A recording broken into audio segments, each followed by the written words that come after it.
Hai Indonesia. Hai Millennials, welcome back to the show. Yap. Kita di Hai Indonesia, Berbagi cerita dan berita untuk Indonesia lebih baik, ya. Dan kayak biasa di pagi hari ini, Ya, kita menyapa pastinya ya. saya masih ngantuk tapi nggak apa-apa. As always, di mana lagi kalau bukan di Mata Milenial Indonesia TV? Matanya Indonesia. Selama 1 jam ke depan kita bakal memberikan informasi, baik informasi-informasi yang baru maupun mengenang cerita-cerita masa lalu tentang Indonesia. Iya, betul Semua banget. bakal kita angkat di sini karena Indonesia tuh luas banget. Mungkin nggak semuanya saya tahu atau Nuka tahu atau kamu tahu juga. Nah, Gitu kan? gitu. Jadi kita bakal bahas semuanya di sini. Betul banget. Jadi seperti biasa ya 1 jam ke depan Nuka sama Ditan. Temanya tadi udah di-spill sama Ditan. Sedikit sebenarnya Sorry, kalau bukan sejarah, sorry. Tapi cerita rakyat. Cerita rakyat maksud gue. Kok cerita sejarah? rakyat di Indonesia tuh banyak banget ya, kayak Malin Kundang lah, apalah, inilah, itulah, di setiap daerah tuh punya cerita rakyatnya masing-masing. Betul, bahkan ini sebenarnya ada satu cerita, sebenarnya bukan cerita rakyat sih, tapi nggak tahu kenapa ibu saya dari saya kecil kalau cerita itu si kancil, anak nakal. Si kancil anak nakal, ya suka mencuri ketimun itu. ketimun. Dan itu ternyata ada di beberapa daerah ceritanya beda. Dia ada yang nyuri ketimun, ada yang nyuri apa, beda-beda. Oke. Tergantung daerahnya kayaknya. Iya, makanya Nyuri hits ubi tadi. kalau nggak salah. Iya kan? Nah, itu cerita rakyat yang Ditan omongin tuh hanya ya baru sedikit ya, tapi Indonesia tuh punya banyak banget cerita rakyat. Nah, kali ini kita akan nemenin ya kalian semua yang lagi berkegiatan pagi hari ini. Kita santai-santai aja bahasnya, nggak usah yang berat-berat dulu di pagi Bener. hari. Kita cerita rakyat Ini dulu. kalau ngomongin tentang cerita rakyat tuh pasti akan teringat satu kalimat itu dongeng. Iya. Iya kan, dongeng tentang daerah dan biasanya itu di tiap daerah punya dongeng-dongeng atau cerita rakyat sendiri. Tapi sebenarnya mau nanya deh, kalian tuh tahu nggak sih sebenarnya apa arti dari cerita rakyat sendiri? Ada yang tahu nggak? Nah, nggak tahu juga ya, tapi kalau mengutip dari kumparan.co.id ini, cerita rakyat ini katanya sih adalah cerita yang terlahir dari rakyat dan berkembang dari mulut ke mulut di antara rakyat itu sendiri. Nah, cerita ini pada dasarnya termasuk cerita fiktif yang sebenarnya nggak bisa dipertanggungjawabkan kebenarannya. Iya, nggak bisa dipertanggungjawabkan Iya. kebenarannya karena kalau menurut saya ini dari mulut ke mulut, dari orang tua cerita ke anak deh kayaknya. Dongeng sebelum tidur. Dongeng sebelum tidur. Lu tuh suka nyanyi lagu yang gue nggak tahu, tau gak? Ah, lu masa nggak tahu lagu itu? Itu yang mana sih? Silon Seven ya? Bu- Oh, bukan. bukan, Bos Salon Seven nggak pernah punya lagu itu. Beda ya? Oke. Siapa sih? Terus Tanggung. dongeng sebelum belum tahu lo Base Jam atau Oh apa, iya, Dot? oh iya, dongeng sebelum Wayang, tuh gue juga salah. Tua lu. Wayang Tua. ya? Ketahuan kan umurnya. Iya, tahu. Hmm. Gila, wayang yang berempat dia. Yang ada yang gondrong satu tuh. Yang rambutnya cat merah video klipnya. Iya, dongeng sebelum Iya, tidur. Dan gue apa itunya doang. Iya, gue inget nadanya lah pokoknya. Anyway, ini kalau kita ngebahas dongeng atau cerita rakyat, jadi setiap cerita rakyat yang beredar itu sebenarnya nggak diketahui siapa pengarangnya. Iya, Nggak tahu. nggak tahu dari mana asal-usulnya, tahu-tahu udah ada aja cerita itu. Iya, gitu kayak kan. salah satu contohnya adalah Malin Kundang, let's say. Gak tahu bener, nggak tahu. Nggak bener. Iya, tapi kalau lihat ke pantainya langsung, ini bener loh ada. Itu ada satu batu yang oke lah. Kayak mirip orang tengkurap gitu Kalau ya, boleh sujud. ngomong ya, gue kalau pendapat pribadi gue, kalau gue ngeliat batu tengkurap, mohon maaf, gue nggak percaya. Tapi kalau ngeliat kan dongeng itu kan ada raksasa yang lompat juga tuh ngelawan naga atau ada tapaknya. Nah itu kayak beneran. Ya, Ada udah tapak lah. kaki Itu tadi lompatnya, makanya let's say. kita belum tahu kebenaran kayak gimana. Wallahu alam ya. Hanya orang-orang zaman dulu mungkin yang tahu keaslian dan kebenaran ceritanya kayak gimana. Tapi akhirnya sampai sekarang cerita itu yang melekat gitu, Bener. melegenda di daerah tersebut. Bener, itu sama kayak kalau kita ini di seluruh dunia, mau di Indonesia, mau di Asia, di Cina terutama, bahkan sampai di Eropa, di negara-negara sekitar Inggris sampai Rusia, mereka itu semua punya cerita yang sama, punya dongeng yang sama tentang naga. Nggak ada yang tahu bener apa enggak, tapi ceritanya sama. Panjang, bisa terbang, bisa ngeluarin api dan segala macem gitu. Tapi Betul. kalau kita ngomongin tentang cerita rakyat, sebenarnya tuh ada banyak banget cerita rakyat yang menyebar di masyarakat kita. Bahkan beberapa di antara cerita rakyat juga pernah dibikin film oleh stasiun TV ya. FTV itu banyak banget cerita rakyatnya tuh. Makanya penasaran apa aja cerita rakyat yang akan kita ceritain ke kamu hari ini. Tentu bakal kita bahas di segmen selanjutnya ya guys. Jadi Ya, tetap jangan stay tune kemana-mana. Tetap stay tune di mana? di Hai Indonesia. Berbagi cerita dan berita Untuk Indonesia lebih baik.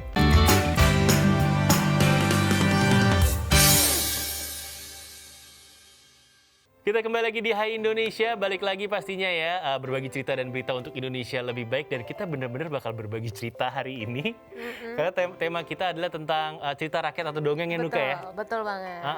Dan udah tadi di segmen 1 kita udah bahas bahwa kita bakal ngebahas tentang dongeng atau cerita rakyat yang sebenarnya ini berasal dari mulut ke mulut nih. Iya, Gak ada yang tahu siapa kebenarannya yang mungkin belum bisa kita pertanggungjawabkan. Yang tadi aku bilang juga, mungkin orang-orang terdahulu yang tahu di balik cerita itu seperti apa, bener enggaknya atau kayak gimana, kita nggak ada yang tahu ya guys. Nggak bisa kita tanyakan juga. Nah ini ada satu cerita yang kalau nggak salah saya pernah nonton FTV-nya nih.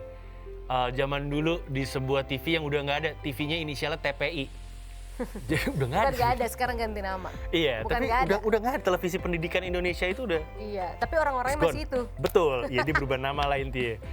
Nah ini TPI, zaman dulu tagline-nya makin asik aja sih masih. Saya nonton di situ inget banget ceritanya nih. Jadi cerita tentang Danau Toba. Cerita rakyat dari Sumatera Utara ini bercerita tentang asal-usul terbentuknya Danau Toba dan juga Pulau Samosir. Berdasarkan cerita rakyat tersebut, dulunya Danau Toba adalah sebuah dataran kering dan dikisahkan bahwa suatu hari ada seorang pria bernama Toba yang mendapatkan ikan emas ajaib dari hasil pancingannya. Ikan emas tersebut dapat berubah menjadi wanita cantik dan membuat si Toba jatuh cinta kepada ikan emas tersebut. Toba yang terpesona akhirnya melamar wanita tersebut. Namun wanita itu memberikan sebuah isyarat, yaitu Toba tidak boleh mengatakan kepada siapapun bahwa sebenarnya dirinya adalah seekor ikan. Akhirnya Toba menikah dengan ikan emas, jelmaan ikan emas tersebut. Mereka kemudian memiliki anak laki-laki yang diberi nama Samosir. Namun anak ini tumbuh menjadi anak yang nakal. Iya, jadi suatu hari nih sang ibu meminta tolong nih kepada Samosir untuk mengantarkan bekal makan siang kepada ayahnya yang bekerja di ladang. Nah, saat di perjalanan Samosir justru bermain bersama temannya dan akhirnya memakan bekal untuk ayahnya. Hal ini ternyata membuat Toba hilang kesabaran dan tidak sengaja menyebut Samosir sebagai anak ikan. Waduh, amis tuh ya. Gitu, amis banget deh tuh. Nah dari situ Samosir yang mendengar hal ini akhirnya pergi menemui ibunya dan mengatakan hal yang telah dikatakan oleh ayahnya tersebut. Sehingga membuat sang ibu merasa kecewa pada suaminya. Iya, dan tidak lama kemudian dari jejak kaki Toba muncul mata air yang mengalir sangat deras hingga menenggelamkan desa Toba serta beberapa desa di sekitarnya. Istri Toba berubah kembali menjadi seekor ikan mas. Sedangkan Samosir berhasil selamat setelah berlari ke atas bukit. Kemudian air yang muncul dari kaki Toba berubah menjadi Danau Toba. Sedangkan bukit tempat Samosir menyelamatkan diri dinamai menjadi Pulau Samosir. Ya, terlepas dari cerita rakyat yang beredar ya guys, Danau Toba merupakan danau vulkanik nih yang terbentuk akibat sebuah ledakan super vulkano. Ini kalau dikutip dari kemenparekraf.go.id, gunung api Purda Toba dahulunya ini merupakan gunung api super vulkano yang memuntahkan magma hingga ribuan kilometer kubik saat meletus ribuan tahun yang lalu. Iya, dan kayaknya yang gue tonton bukan ini.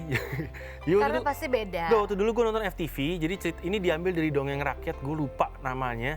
Jadi ceritanya gini, kalau misalnya ada yang bisa mencabut lidi dari tanah, nanti ada apalah, kemudian satu desa nggak ada yang bisa. Kemudian ada satu anak kecil bisa menyambut, abis itu air keluar nggak berhenti, dan daerah itu jadilah danau. Kalau aku sih taunya memang cerita versi yang ini nih, versi yang ini karena udah tahu lama. Makanya kenapa di Danau Toba itu banyak orang melarang kita mengambil ikan mas yang ada di dalam. Karena hal itu ya. Karena hal ini. Karena katanya juga pernah warga sekitar Danau Toba yang tinggal pernah ada ngambil. Kan dia dapat ikan mas besar banget. Ya udah pulang nggak tenang aja gitu kayak dihantui apa. Nggak selesai langsung. Kayak banyak kesialan yang akhirnya terjadi, akhirnya dibalikan ikan itu. Iya, yang gue inget tuh gitu. Jadi lidi ini nggak ada yang bisa narik dari tanah. Kemudian ada nah kalau itu nggak tahu deh versinya, mungkin banyak ya ceritanya. Jadi waktu tapi itu, yang aku tahu ini nih cerita versi yang tadi waktu kamu itu sebut. pas gue tonton di endingnya langsung dikasih lihat tempat aslinya. Nah inilah cerita dari daerah sini. Akhirnya warga rakyat percaya bahwa karena lidinya dicabut, airnya keluar di sini. Katanya sih kayak gitu. Ya seperti itulah, makanya kan ada larangan tidak boleh mengambil ikan di Danau Toba. Mungkin itu harus diturutin ya, walaupun kita nggak tahu kebenaran kayak gimana, tapi kita harus menghormati adat istiadat. Pokoknya percaya aja kalau kata orang sekitar seperti itu, udah nurut aja. Gitu Daripada jangan bikin nggak enak ya. Gitu. Baik, dan ini selanjutnya nih yang tadi kita bahas ya. Iya. Tadi kita sempat bahas cerita tentang Malin Kundang. Jadi ini cerita rakyat asal Sumatera Barat. Ini berkisah tentang anak durhaka yang dikutuk menjadi batu oleh ibunya. Berlokasi di perkampungan Pantai Air Manis. Ceritanya hiduplah seorang janda bernama Mande Rubayah dan anak laki-lakinya, yaitu Malin Kundang. Ketika dewasa, Malin meminta izin kepada ibunya untuk merantau dengan kapal besar yang menepi di kampungnya.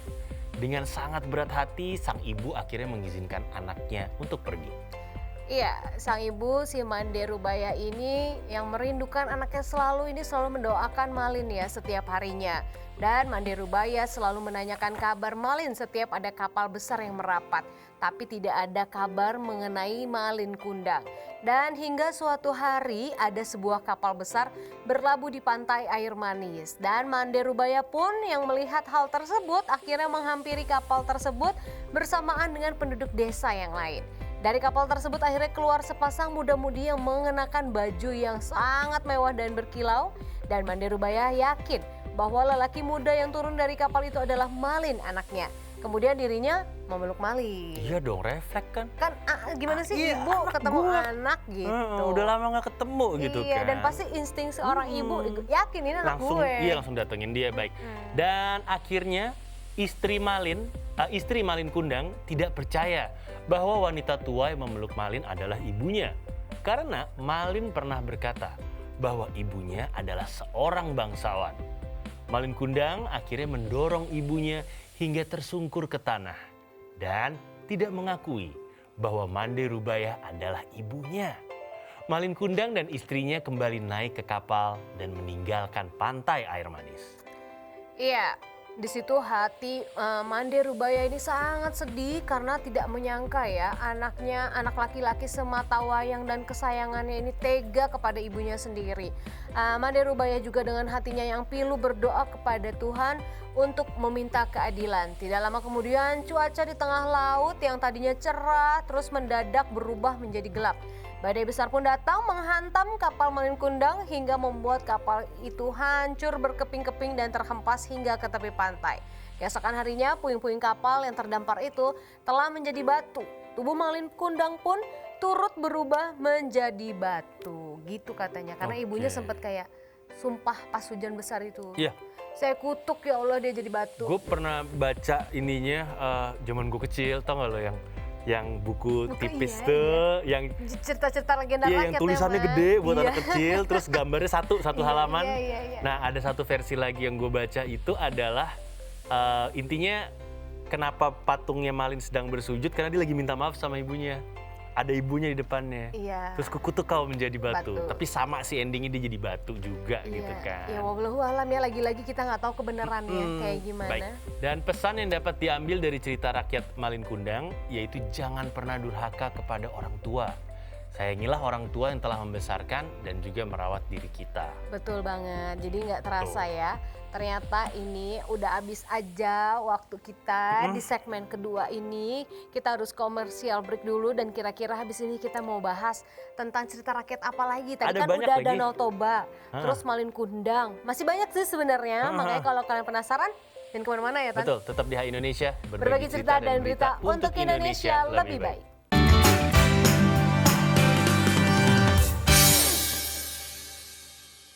Hai Indonesia, welcome back di Hai Indonesia, pastinya berbagi cerita dan berita untuk Indonesia lebih baik. Dan kita masih membahas soal cerita rakyat juga ya di sini. Kalau tadi kan udah ada Danau Toba, Malin Kundang. Yang berikutnya kita punya Batu Menangis. Aduh, batu bisa menangis. Ini yang mana sih? Lo inget gak sih? Gue gak inget loh yang ini Batu Menangis. Ini tuh cerita rakyat yang berasal dari Kalimantan Barat, Kalbar. Jadi katanya nih kisah yang satu ini nih hampir mirip dengan cerita rakyat Malin Kundang. Ini gue gak inget cerita yang ini, bener. Sama, yaitu ada anak durhaka yang dikutuk jadi batu oleh ibunya.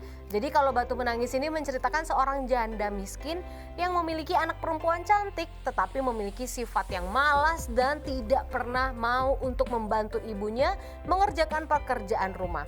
Dan selain itu, segala keinginan anak gadis ini harus banget selalu dituruti tanpa memperdulikan keadaan dan juga kondisi ibunya yang memang miskin ternyata.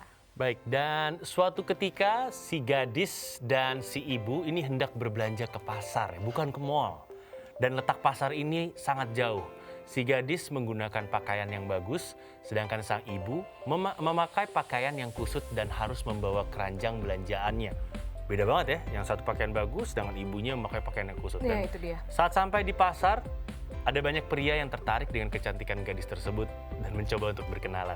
Hai, biasalah. Hai, Hai, kenalan nggak? Yoi, biasalah. Gitu kan. Piwit, biasalah digodain pasti kan. Catcalling. Catcalling, yoi, biasa zaman dulu kan. Kemudian setiap laki-laki yang berkenalan selalu bertanya, siapa sih wanita tua yang berjalan dengan kamu itu? Iyalah. Gitu. Namun, si gadis justru menjawab bahwa wanita yang bersamanya ini pembantu aku. Gitu. Songong. Kurang ajar banget. Sesuai deh. Dan memang ketika mendengar perkataan anak gadisnya ini, sang ibu nih pastilah ya merasa sakit hati dan juga nggak tahan lagi dengan perlakuan putrinya. Sang ibu lantas berdoa agar dicabut dari cobaan yang ia terima. Dan doa tersebut dikabulkan dan anak gadis tersebut seketika menjadi kaku seperti batu. Iya, ini mirip sama Malin Kundang sebenarnya ya. Oke, ini kalau ngebahas, mungkin gue lompat sedikit. Tadi kan kita sempat ngebahas juga tentang Malin Kundang yang ada batu di pinggir pantai. Sedangkan yang tadi gue sempat bahas di awal banget itu adalah Pantai Tapak Tuan, tau gak lo, di Aceh. Ya udah, itu kan ada tapak raksasa di pantainya. Konon katanya waktu itu ada raksasa yang berantem sama monster naga kalau nggak salah di lautan. Situ jadi meninggalkan bentuk, jejak. Iya, dan bentuk tapaknya mirip banget kalau menurut gue. Ya mungkin kita nggak tahu ya, kan zaman dulu Kan yang tahu. itu gitu kan. Seperti itu. Serem, baik. Dan selanjutnya ini saya akan menceritakan dongeng tentang Roro Jonggrang. Iya. Lo inget gak Roro Jonggrang yang mana? Gue ya. Roro Jonggrang. Mana sih dia? Yang ada ininya di Candi Prambanan. Oke, gue lanjutin. Ada ya. di salah satu Candi Prambanan yang ininya ada patungnya dia. Oke, baik. Dan cerita rakyat yang terakhir ini, yang kita bahas terakhir ini berasal dari Jawa Tengah. Kisah ini diawali dengan kisah dua kerajaan yang saling berperang, yaitu Kerajaan Prambanan yang tadi Nuka udah bilang juga, dan juga Kerajaan Pengging atau Pengging. Raja Kerajaan Prambanan yaitu Prabu Baka ini gugur di medan peperangan akibat kalah oleh Bandung Bondowoso yang berasal dari Kerajaan Pengging. Kerajaan Prambanan secara otomatis dikuasai oleh Bandung Bondowoso. Ya, kesedihan mendalam ini dirasakan sekali oleh putri Prabu Baka yang bernama Roro Jonggrang. Ia membenci Bandung Bondowoso karena sudah membunuh ayahnya. Namun Bandung Bondowoso justru jatuh cinta nih pas ngeliat Roro Jonggrang ya, dan kemudian melamar Roro Jonggrang gitu. Oke, dan Roro Jonggrang sebenarnya ingin menolak lamaran dari Bandung Bondowoso. Namun Roro Jonggrang tahu, andai saja ia menolak sama saja dengan mempertaruhkan nyawanya. Nanti dibunuh lagi ya kan. Kemudian Roro Jonggrang berpikir cerdik untuk membuat Bandung Bondowoso tidak bisa menikahinya. Roro Jonggrang meminta syarat kepada Bandung Bondowoso agar bisa menikahinya, yaitu Bandung Bondowoso harus mampu membangun 1000 candi dalam semalam sebelum matahari terbit. Syarat tersebut diterima oleh Bandung Bondowoso. Ya, dan Bandung Bondowoso akhirnya mengumpulkan ribuan jin pengikutnya dia nih untuk membangun 1000 candi. Dari kejauhan Roro Jonggrang melihat Bandung Bondowoso bersama pasukan jinnya ini mulai menyelesaikan 1000 candi yang dimintanya. Dalam perasaannya nih sebenarnya Roro Jonggrang nih gelisah gitu loh. Berpikir cara untuk menggagalkan gitu. Menggagalkan dari iniannya si Bandung Itu Bondowoso ya? gitu kan. Gitu. Nah, ternyata kemudian menyuruh dayang-dayangnya untuk membakar jerami agar membuat langit terkesan merah pertanda itu matahari sudah terbit. Jadi Roro Jonggrang juga menyuruh dayang-dayang ini untuk menumbuk padi menggunakan lesung. Seolah-olah kayak mau udah pagi gitu. Ayam-ayam juga Iya. berkokok. Karena gitu. melihat hal itu ayam-ayam jadi berkokok. Iya, jadi menandakan kalau wah udah pagi nih gitu. Betul, padahal sebenarnya itu belum pagi, tapi karena hal-hal yang dilakukan oleh Roro Jonggrang dan dayang-dayangnya tadi membuat ayam-ayam pada refleks berkokok. Iya, karena dia udah takut nih, karena yang dia lihat Bandung Bondowoso Udah mau ini sudah jadi. hampir menyelesaikan Baik, permintaannya. akhirnya Bandung Bondowoso dan para jin yang mendengar suara ayam berkokok terkejut. Mereka juga kaget, langit udah mulai terang, padahal kebakaran kan tuh ya. Dan akhirnya ini membuat para jin pun pergi, karena udah pagi nih, udah selesai. Dan setelahnya, Bandung Bondowoso memanggil Roro Jonggrang untuk melihat 1000 candi buatannya. Roro Jonggrang kemudian mulai menghitung candi buatan Bandung Bondowoso. 1, 2, 3, 4, cewek kan suruh ngitung cepet ya. Ternyata jumlah candi yang dibuat oleh Bandung Bondowoso hanya berjumlah 999. Kurang 1 untuk mencapai 1000 candi. Oh nggak bisa nih. Nggak bisa, gue minta 1000. Nah, lu cuma kasih 999. Nggak bisa, nggak jadi pokoknya. Kemudian Roro Jonggrang akhirnya menolak lamaran Bandung Bondowoso. Nah, akhirnya Bandung Bondowoso yang terkejut mengetahui hal tersebut. Nggak terima dong pastinya dengan kekalahannya. Dan Bandung Bondowoso kemudian menjadikan Roro Jonggrang akhirnya menjadi candi yang ke-1000. Itu dengan kesaktian Bandung Bondowoso, Roro Jonggrang akhirnya berubah menjadi batu untuk melengkapi jumlah candi menjadi 1000. Sampai sekarang candi-candi tersebut bisa kita lihat dengan mata telanjang ya. Karena walaupun katanya dibikin sama jin gitu. Sebagai Candi Sewu yang letaknya tidak jauh dari komplek Candi Prambanan. Jadi ada tuh Tan, kalau aku dulu sering ke Prambanan gitu. Ada satu candi itu memang dalamnya kayak gua. Berbentuk candi tapi melonjong gitu ke dalamnya kosong. Di tengah-tengah itulah ada Roro Jonggrangnya. Oke. Katanya kalau perempuan nih yang masih belum menikah, nah masuk situ. Agar bisa mendapatkan jodoh. Dan kalau yang udah belum menikah tapi udah rasa janda nggak bisa. Oke. Katanya bisa kelihatan dari situ. Oke, tapi ini unik juga ya. Berarti Roro Jonggrang gagal juga ya. Karena kan ujung-ujungnya dia jadi patung. Jadi patung. Dia nggak, ya menikah nggak menikah dia Ada gagal. ada yang bilang, ada yang sering lihat juga, kadang suka ngeliat ada Iya. air mata Iya, gue pernah di dengar tentang patungnya. hal itu. Oh, kayak nangis gitu. Katanya sih kayak Katanya gitu. sih gitu, tapi balik lagi wallahu alam ya, kebenaran hanya Tuhan yang tahu. Betul, gimana kalau kita balik ke cerita si Kancil aja? Si Kancil anak nakal. suka Itu mencuri ketimun. Ceritanya berubah-berubah. Kalau jadi Kenapa Kancil tuh doyannya nyuri ketimun ya di lagu Nah, itu ya? kalau di daerah lain tuh ubi, cuman ibu gua nggak kreatif ya. Dia pernah bikin cerita Kancil nyuri wortel. Makanya gue bingung, bukannya kelinci mah, gue agak bingung gitu sebenarnya. Malu ketuker ya? Dia kayak entah kenapa lah dia Mana bikin ceritanya kelinci, kayak mana gitu. kancil. Makanya, pasti dia ceritanya akhirnya ditangkap petani, makanya gue jangan nyuri gitu. Nah, sebenarnya sih pesannya bagus. Selalu ada Intinya pesan. ngajarin kita nggak boleh mencuri sembarangan, nggak baik. Iya, cuman konsep ceritanya aja, zaman dulu kan nggak ada internet ya, dia bingung kali gue bikin cerita apa. Iya, sedangkan anaknya ini kenapa sama kancil gitu. Makanya. Kan. Oke, dan ini nggak kerasa udah habis waktu kita di segmen yang kali ini. We're gonna take a short commercial break. Pokoknya jangan kemana-mana ya, tetap di Hai Indonesia. Berbagi cerita dan berita untuk Indonesia lebih baik.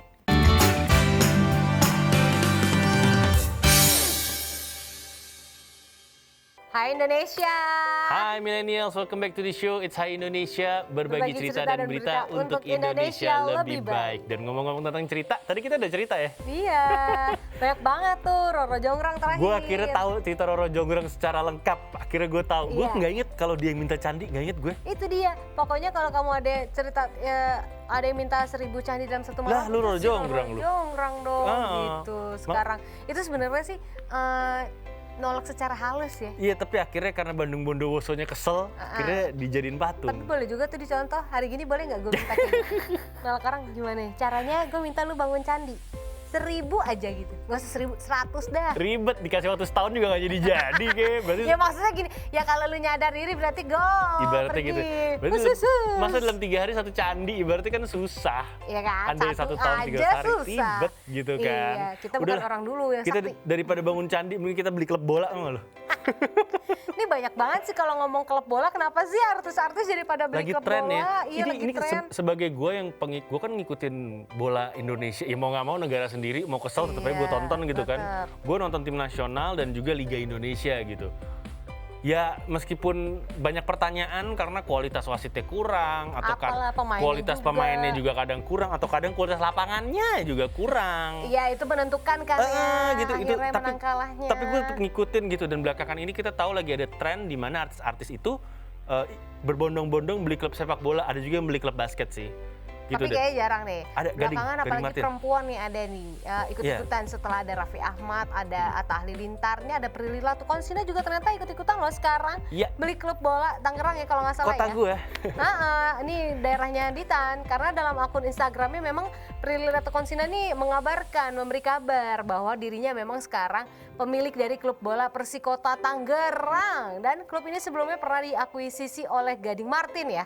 Dan untuk saat ini Prilly Latuconsina merupakan satu-satunya artis perempuan yang memiliki klub sepak bola. Ya, ini menarik sih. Jadi artis-artis ini tuh rata-rata belinya klub liga bawah, Liga 2, Liga 3 gitu. Oke, bukan Liga Bukan 1. langsung Liga 1 gitu. Ada sih kalau nggak salah satu, tapi bukan artis Crazy Rich Malang kalau nggak salah dia beli klub Liga 1. Yang Arema ya? Ah, Arema Malang. kalau nggak salah yang itu. Tapi intinya yang gue senang nih sama artis-artis ini beli klub bawah karena ngebangun dari bawah. Ya, Biar mau dia tahu. memajukan lah ibaratnya. Bener, karena Liga 2, Liga 3 itu lebih unik.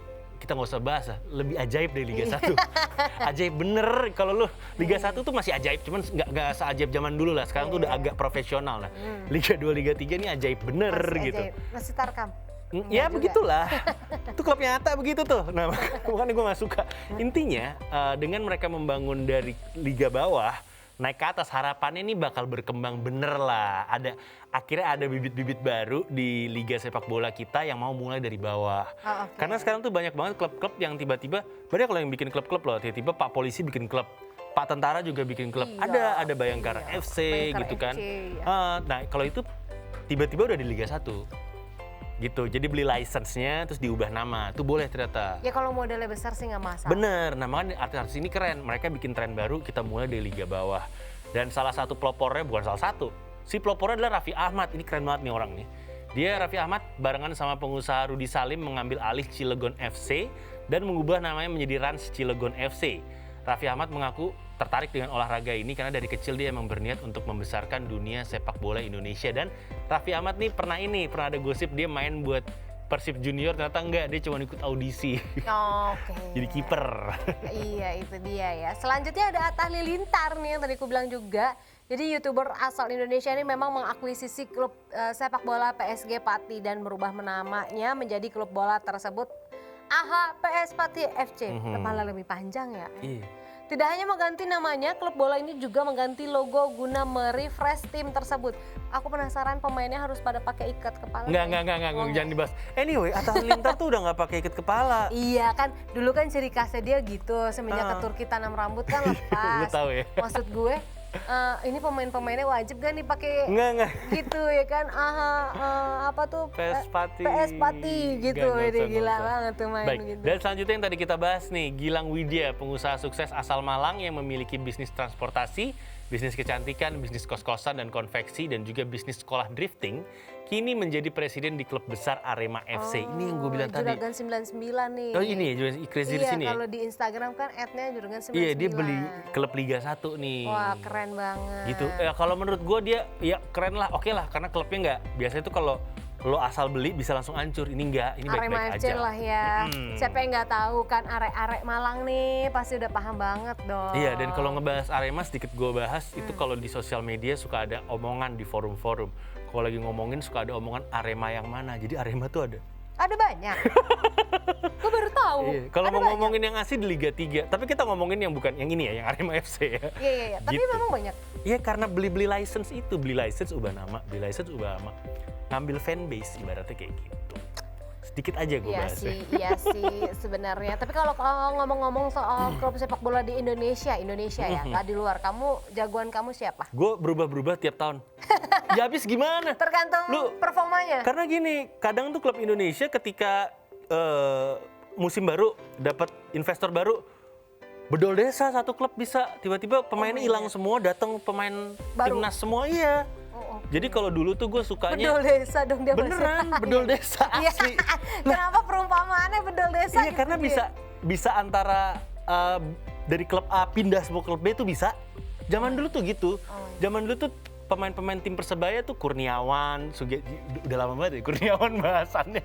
Kayak Kurniawan, Sugianto tuh tapi bisa dulu tuh dia ini kan jago kan. Itu bisa pindah, dia dan teman-teman Bima Sakti gitu bisa barengan pindah ke PSM, besok pindah ke Persebaya, barengan bedol desa dan juara terus. Nggak kalau kayak gitu sih nggak apa-apa ya. Iya. Masalahnya keren sih gitu. Jangan taruh pindah berbondong-bondong bendol desa. Bedol desa. Bedol desa kalau kata Ditan. Abis itu mainnya acak adut. Nah, gitu. kalau sekarang Tarkam. suka bedol desa tapi acak adut kayak AHPS Pati, tapi itu Liga 2. Dia kayaknya sensi banget sama Tarkam. Anyway, terus kalau kita bahas di Liga 1-nya, kalau sekitar tahun 2009-an gue suka Arema yang asli. Arema Malang. Yang asli, karena saking jagonya akhirnya semua pengen nama Arema, berantakannya sejak itu. Dulu tuh dia jago banget, dia juara Liga. Dulu dia pemain-pemainnya gue masih inget tuh, ada pemain sayap sama penyerangnya itu orang Singapura. Noh Alamsyah sama Muhammad Ridwan adalah pemain timnas Singapura. Terus habis itu berapa tahun kemudian gue suka sama Persipura. Oh iya Persipura. Waduh, Boa Salosa jago banget, gak ada matinya, kenceng kalau main, gila. Tapi kalau kamu setuju nggak sih, maksudnya banyak klub-klub di Indonesia kan kita tahu ini banyak naturalisasi pemain gitu-gitu. Sebagai warga negara Indonesia, Tulen, lu setuju nggak dengan adanya sebelum bahas tentang naturalisasi, gue bahas ada 2 klub lagi yang gue suka. Kemarin gue suka Persib, tapi sekarang gue lagi suka Persebaya. Karena Persebaya gue pikir lu mau Persija, Pernah, pas ada Anandito tahun 2015 kalau nggak salah. Piala Presiden gue pernah suka. Sekarang Persebaya Persija. Sekarang Persebaya, karena anak-anak muda. Anak-anak muda semua yang main gitu. Terus mainnya keren lah intinya. Nah, kalau ngomongin tentang naturalisasi sedikit bahas, itu sebenarnya gini, yang harus dibikin tuh regulasinya. Jadi kayak, kalau menurut gue kita ikutin Thailand aja. Gak boleh satu tim semuanya naturalisasi. Ya jangan satu tim full doang. Maksudnya ada beberapa pemain naturalisasi is okay. Maksimalin aja. Ya misalkan ada berapa. Soalnya kalau kita ngelihat kayak contoh, gue suka Bali United sebenarnya pas masih ada Irfan Bahdim. Cuman gue baru nyadar, buset ini setengah naturalisasi. Irfan Bahdim, gue sebutin Irfan Bahdim, Lili Pali, ada si Spaso Sevic itu tuh udah 3 tuh. Ditambah jangan, maksudnya mungkin ditargetin kan iya, ya. ditambah 3 lagi pemain asing, 6 orang bule di satu tim, gila. Ibaratnya kayak gitu. Itu yang bikin gue nggak suka. Maksud gue, kalau orang mau pindah warga negara itu hak dia, tapi regulasinya dibenerin. Ada ininya ya, ada batasnya. Ada batasnya. Jangan semuanya nanti kita juga nggak memberi kesempatan untuk buat pemain yang lokal untuk berkembang. Karena kayak Persib tuh juga, setahu gue 3, Ezra Walian, Mark Klok tuh yang Belanda, sama Victor Igbonevo ada tuh yang Nigeria. 3, maksudnya kebanyakan. Jadi kalau menurut gue nggak apa-apa naturalisasi, tapi regulasinya harus dibikin. Iya. Gitu, Karena kan dibatasin. ya namanya netizen ya guys, ada beberapa yang kenapa sih nggak naturalisasi aja untuk pemain klub Indonesia? Kalau masih ada keturunan nggak masalah sih. Ya kalau kayak menurut misalkan kayak Irfan Bahdim, setengah-setengah lah masih ada darahnya. Perlu gue informasikan khusus untuk Irfan Bahdim sama Kim Kurniawan. Jadi regulasinya adalah ketika lo umur 17 tahun lo milih mau warga negara mana. Yep. Nah mereka tidak naturalisasi, mereka memilih Indonesia. Betul. Ibaratnya kayak gitu. Oke guys, makin seru kayaknya obrolan kita ya. Tapi jadi komentator bola nih. Iya, gue jadi kayak presenter ininya yang nanyain ya kan. Oke, kayaknya kita harus break dulu. Nanti semakin seru obrolan kita pastinya. Makanya kalian harus tetap stay tune di Hai Indonesia. Berbagi cerita dan berita untuk Indonesia lebih baik.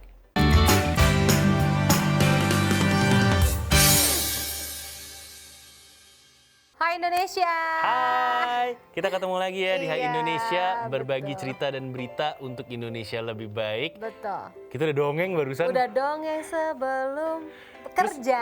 Terus gue dongengin lu lagi tentang bola tadi. Iya, dan gue jadi nanya-nanya kan. Kita jadi kayak presenter sama komentator Iya, ini. jadi kayak ngomongin. Tapi gue dulu sih cita-cita presenter, salah satu itu sebenarnya pengen jadi presenter bola. Cuman pernah casting, terus kata produsernya, gak tau kenapa gue cuman antusias kalau ngomongin klub yang gue suka.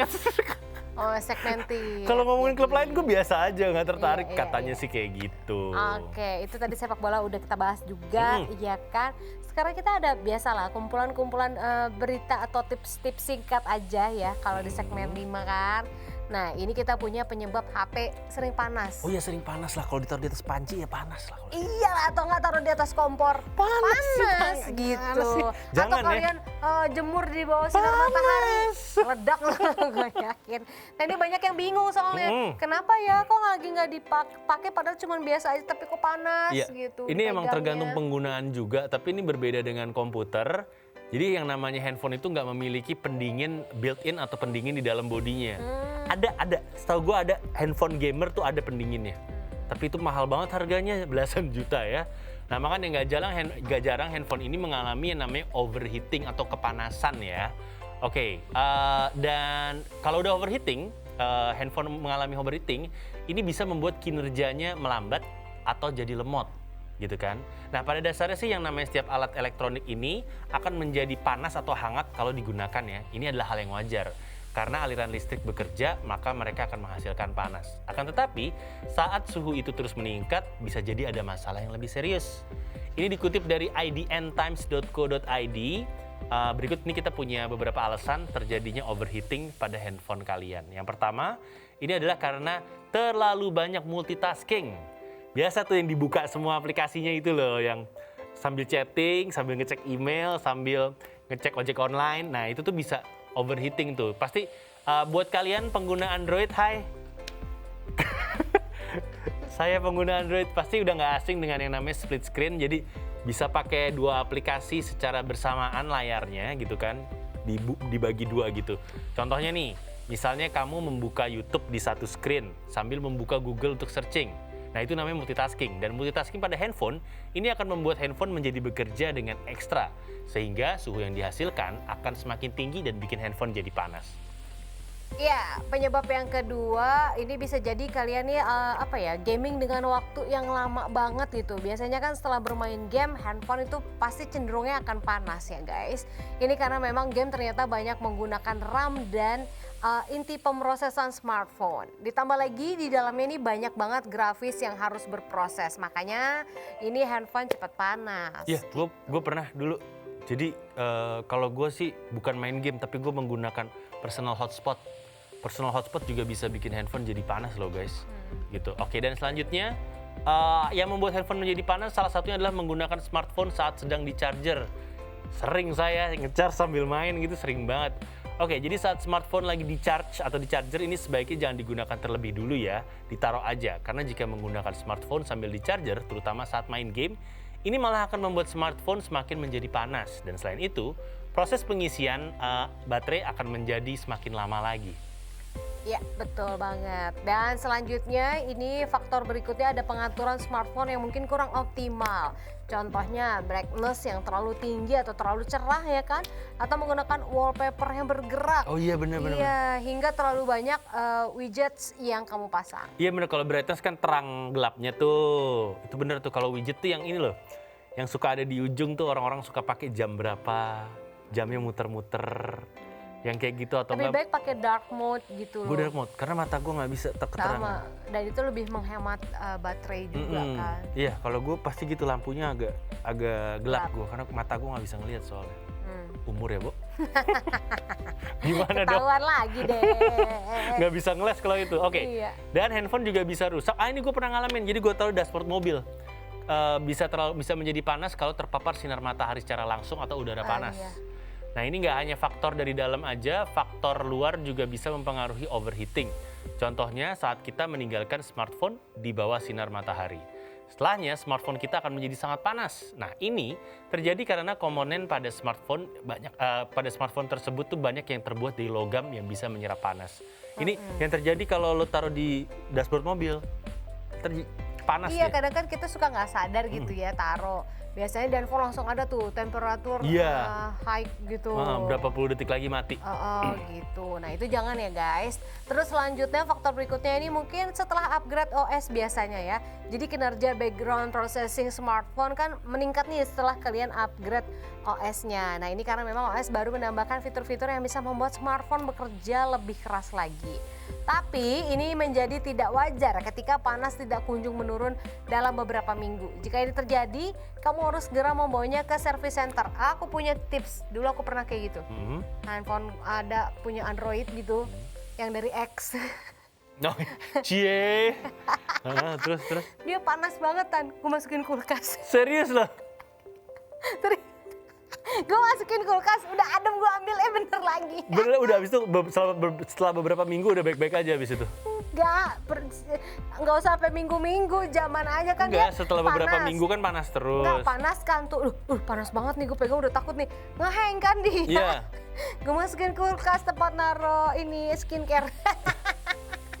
Beneran itu gue lakuin. Habis itu baik-baik aja. Kalau gue pegang, oh udah dingin. Ya udah gue ambil lagi. Gue tungguin. Oke, berbeda dengan manusia ya. Kalau manusia panas nggak turun-turun bawa ke dokter gitu. Kalau handphone nggak turun-turun, masukin kulkas aja Iya, tapi guys. jangan lama-lama nanti beku. Iya jangan di freezernya juga. Iya, oke. Iya, tapi kalau ada masalah hang lagi bukan salah saya ya.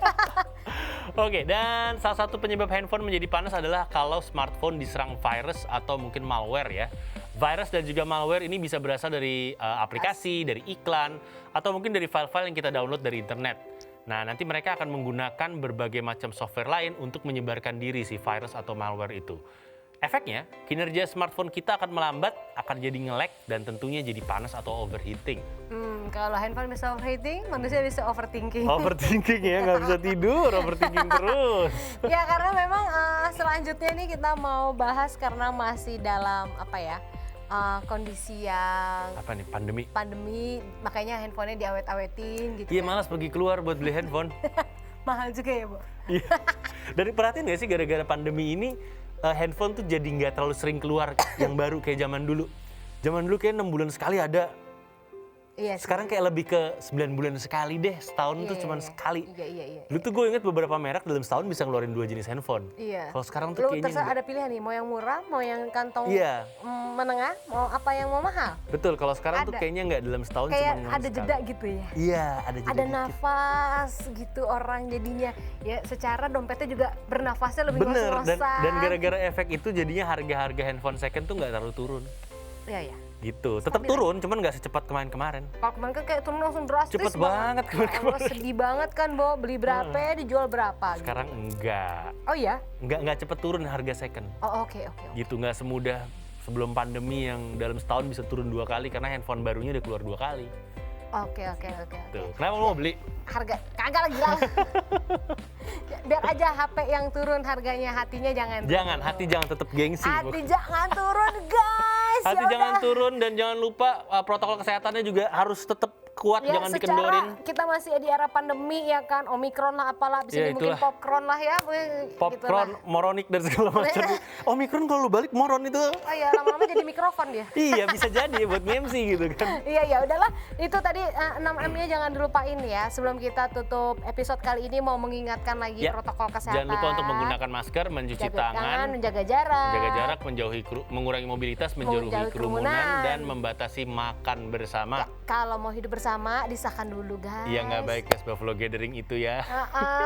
Oke, kalau kayak gitu kayaknya kita harus undur diri Ya. dulu. Kita ketemu lagi di next episode dari Hai Indonesia. Berbagi cerita dan berita untuk Indonesia lebih baik hanya di Mata Milenial Indonesia TV. Matanya Indonesia. Untuk Azita pamit Dita undur Sudiro diri. juga pamit undur diri. Bye-bye. Bye.